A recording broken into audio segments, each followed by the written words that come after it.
terbaik. Dah ada TikTok Shop dalam hidupku. Ada 3 saiz je. Sin, ni asal ada 3 je. Mana pergi ABDGH? Manalah I tahu.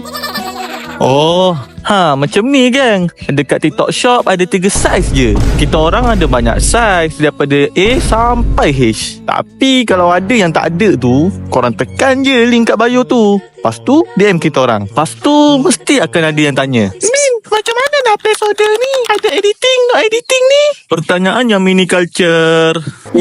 Simple je gang. Yang ada editing ni, gambar-gambar korang yang berlainan tu kita satukan dalam satu painting. Tak faham? Dia macam ni, lepas tu macam ni, dan macam ni, lepas tu macam ni balik. Lepas tu nak tukar posing, bagi tahu je Min. Nak tukar baju, akan nak tudung bawal, akan nak tudung siakap, akan nak tudung apa lagi. Semua boleh ke? Tapi Min, no editing tu macam mana pula? No editing ni ikut gambar korang bagi je lah. Gambar tu lah yang Min akan lukis. Tapi baru ni ada seorang tanya Min sikit lagi nak jadi Goku.